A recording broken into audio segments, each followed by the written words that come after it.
জানবেন আজকে বাংলাদেশ গ্রাম পুলিশ বাহিনী কর্মচারী এই পর্যন্ত আপনাদের জন্য কি করছে না করছে আপনারা পাইতেছেন, খাইতেছেন, দেখতেছেন। এমন কোন জিনিস নাই যে আপনাদের জন্য কিছু করা হয় নাই। গ্রাম পুলিশের জন্য আপনাদের যাতায়াত ভাতা করা হয়েছে, গ্রাম পুলিশের জন্য শান্তি বনধন ভাতা দেওয়া হয়েছে, গ্রাম পুলিশের জন্য নির্বাচনী ভাতা দেওয়া হয়েছে, গ্রাম পুলিশের জন্য পূজার ভাতা দেওয়া হয়েছে, গ্রাম পুলিশের জন্য জাতীয় নির্বাচনের ভাতা দেওয়া হয়েছে, গ্রাম পুলিশের জন্য অনেক ভাতা সহ। এবং গ্রাম পুলিশের কিছুই ছিল না। একটা চাকরি রিটায়ার হলে মৃত্যুবরণ করলে একটা কিছু ছিল না। এটা গ্রাম পুলিশ বাহিনী কর্মচারী ইউনিয়ন কমান্ডার মোস্তফা কামাল এবং কর্মচারী ইউনিয়নের নেতৃবৃন্দের মাধ্যমে আপনাদের দেখছেন একটা 50,000 60,000 টাকা আমরা করেছিলাম। এর মধ্যে আবার এই ব্যাপারটা কিন্তু আপনাকে 20,000 টাকা বাড়াইয়া 70,000 টাকা আর 60,000 টাকা করা হয়েছে, 80,000 টাকা 70,000 টাকা করা হয়েছে। আপনারা দেখছেন এবং আপনারা তা অনেক পাইতেছেন। আশা করি সামনে দিয়া আরো আপনারা বেশি পাবেন এবং আপনাদের গ্রাম পুলিশদের এখন আগে যে বেতন পাইছেন যে বেতনটা বাড়াইল হয়েছে, এইবারও গতবারও 1,000 টাকা বেতন বাড়াই হয়েছে। আপনারা যেভাবে পাইতেছেন এখন সামনে দিয়া আপনাদের আমি আশা করি আমি আপনাদের জন্য স্কেলের ব্যবস্থা করার জন্য বাংলাদেশ গ্রাম পুলিশ বাহিনী কর্মচারী চেষ্টা করতেছে। স্কেল যেভাবে দেওয়া যায় ওইভাবে আমরা উদ্বোধন কর্মকর্তাদের সাথে আলোচনায় আছি এবং আরো আলোচনায় আছি। আপনাদের আরেকটা পজিশন আছে, যদি ওইভাবে না হয় এইভাবে আপনাদের একটা মান উন্নয়ন ভাবে আপনারা যেভাবে চলতে পারেন সেই ব্যবস্থা গ্রাম পুলিশদের হবে।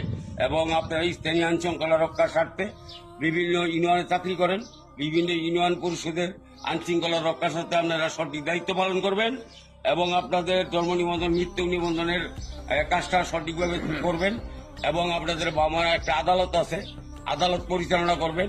আপনাদের স্কুল কলেজের দিকে দৃষ্টি রাখবেন, আপনাদের এলাকার আইন শৃঙ্খলা রক্ষার সাথে দৃষ্টি রাখবেন। আমি আপনাকে বোঝানোর মতন নির্দেশ দেওয়ার মতো কিছু না। তবে আমার একটা দুঃখের বিষয়, আমরা পোশাকের বিভিন্ন জেলাতে পোশাক গ্রাম পুলিশদের জন্য মান উন্নয়ন পোশাকের অনুমোদন করা দিয়েছি গণপ্রজাতন্ত্রী বাংলাদেশ সরকারের মাধ্যমে। এদের মাননীয় জেলা প্রশাসক মহোদয়রা যদি মনে করেন যে আপনারা সঠিকভাবে দেয় তত ভালো, আর যদি ওনাদের মতে দেয় তত আমাদের আর কিছু করার নাই। তবে আপনারা চেষ্টা করবেন, আপনাদের দায়িত্ব দেওয়া হয়েছে, আপনাদের পোশাকটা আপনারা সঠিকভাবে বুঝে নেওয়ার জন্য আপনারা চেষ্টা করবেন। আশা করি এই ব্যাপারে আপনারা করবেন না। এখন আমি এই চেয়ারম্যানের দায়িত্ব দিয়েছি চেয়ারম্যান হাসানরে এবং মহাসচিবের দায়িত্ব দিয়েছি দেলোয়ারে, কেশিয়ারের দায়িত্ব বিশ্বনাথে দিয়েছি, ভাইস চেয়ারম্যান অতিরিক্ত মহাসচিব দিয়েছি আমিনুল রে, ভাইস চেয়ারম্যান আনোয়ার হোসেন, বিল্লাল হোসেন এবং আবুল হাসেম এবং আব্দুল সাত্তার এবং আমাদের মনিরুল ইসলাম।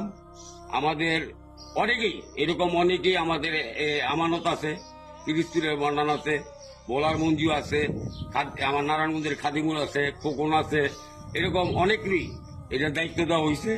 আপনারা সঠিকভাবে দায়িত্বটা তারা পালন করবে, এটা আশা করি। আপনাদের ভাগ্যবার দুয়ারে আসছে, আপনাদের সুখবর দুয়ারও আসছে।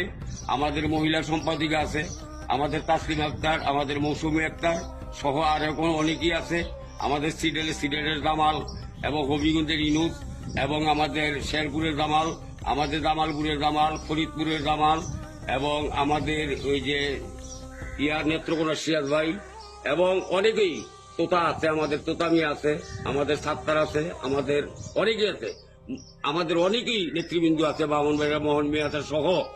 আমি আশা করি আপনারা সকলে ঐক্যবদ্ধ দিয়ে কাজ করবেন। আমি আশা করি আপনাদের দাবা নিয়ে আমরা লাইনে আছি। আমাদের আমাদের বর্তমান চেয়ারম্যান এম নাসের এবং আমাদের ওই যে মহাসচিব দেলোয়ার হোসেন এবং আরো যারা নেতৃবৃন্দ আছে, আমাদের কেশিয়ার বিশ্বনাথ বাবু সহ, মনিরুল সহ, আমাদের রেজাউল সহ সকলকে নিয়ে আমি কাজ করতেছি। আপনারা দোয়া করে আপনাদের দাবি অবশ্যই 100% এইবার বাস্তবায়ন হবে। আপনারা আমার জন্য দোয়া করবেন।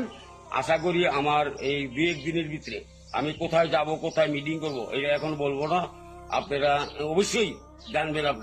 আপনাদের সুখবর অতি দুয়ারে, অতি নিকটে। এই জন্য আমি আমার এই ঈদুল আজহা পরে, আগে আমি বক্তব্য দিলাম, ঈদুল আজহার পরে এই বক্তব্যটা দিলাম আমি মাননীয় জেলা প্রশাসক মহোদয়গণকে দৃষ্টি আকর্ষণ করে বলি, স্যার আপনারা অবশ্যই ভালো মনের মানুষ, অন্তত গ্রাম পুলিশের জন্য আপনারা কান্দেন, বসেন, বলেন, কিন্তু আমাদের পোশাকটা সঠিকভাবে যেভাবে আমরা বুঝতে পাইতে পারি এবং আমাদের প্রতিনিধি আছে, প্রতিনিধির মধ্যে সঠিকভাবে যেভাবে পোশাকটা বুঝে নিতে পারি, সেই আলোকে সেই ব্যবস্থাটুকু করবেন। আশা করি আল্লাহ আপনাকে ভালো রাখবো, আপনাদের সকলকে সুস্থ রাখবো, এই আশাবাদ রেখে আমি সকলকে সারা বাংলাদেশের 47,000 পরিবারকে শুভেচ্ছা জানিয়ে আমি আমার এই সংক্ষিপ্ত বক্তব্য শেষ করলাম। আল্লাহ হাফেজ, সকলকে ধন্যবাদ, সকলে ভালো থাকেন, আমিও ভালো থাকি, আমার জন্য দোয়া করবেন। আসসালামু আলাইকুম। হিন্দু ভাইদের নমস্কার। অন্য অন্য জাতি থাকলে আন্তরিক শুভেচ্ছা, অভিনন্দন, ধন্যবাদ।